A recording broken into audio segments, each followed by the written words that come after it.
Hi folks, this is all the fruit, and today I want to show you Juniperus communis, or the common juniper tree.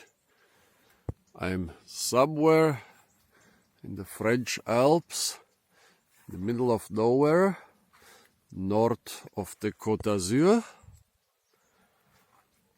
on some long-abandoned agricultural terraces overgrown by local shrubs. And one of those shrubs is the common juniper. It's the woody plant species with the widest distribution, with the widest global distribution. It can be found throughout Northern Europe, Northern North America, Northern Asia, and in some mountains in the south, like the Alps, the mountains of Italy and France and Spain, and also into North Africa. Well, as you can see, this plant has a lot of fruit.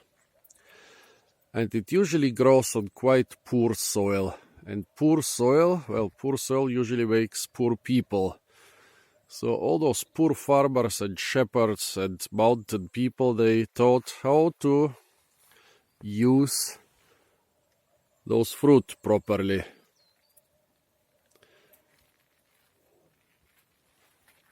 They are commonly called berries, but actually they are more like fleshy little cones.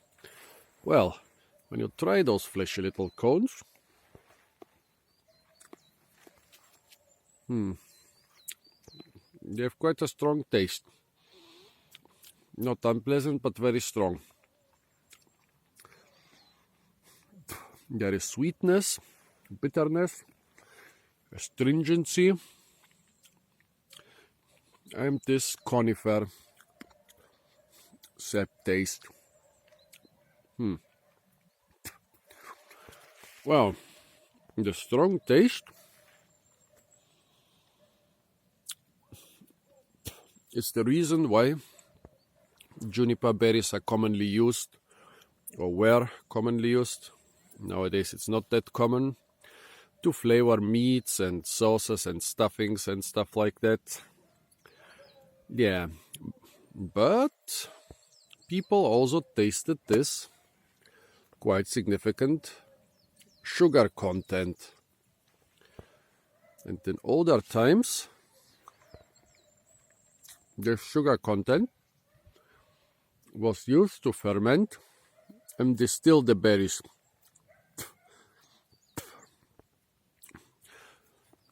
Also, they were used to flavor different,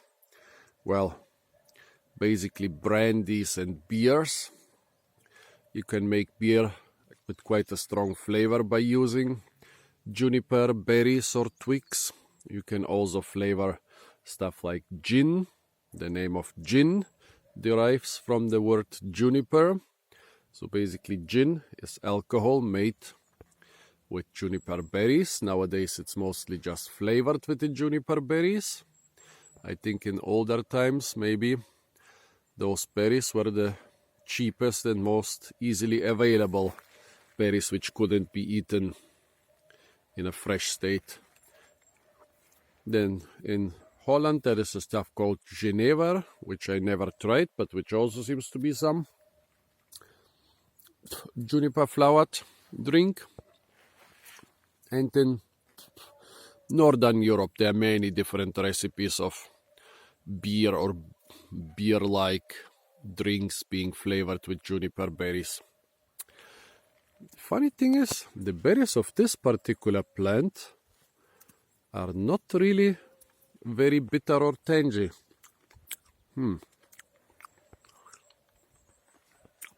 This particular specimen, they are almost edible, still too dry and without enough nutritional value to be really interesting as berries, but those are edible without much cringing. Yeah.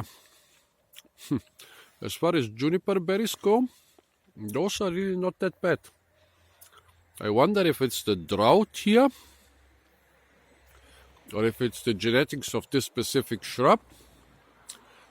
It's loaded with berries. The birds don't seem to like them too much, but they are really not too bitter. Well, folks,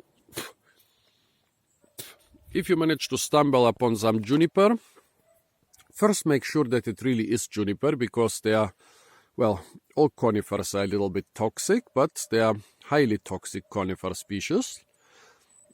So make sure you have a juniper, and make sure you have a common juniper, Juniperus communis. Then try the berries and tell me if you like the taste and if you have ever used them for any culinary uses.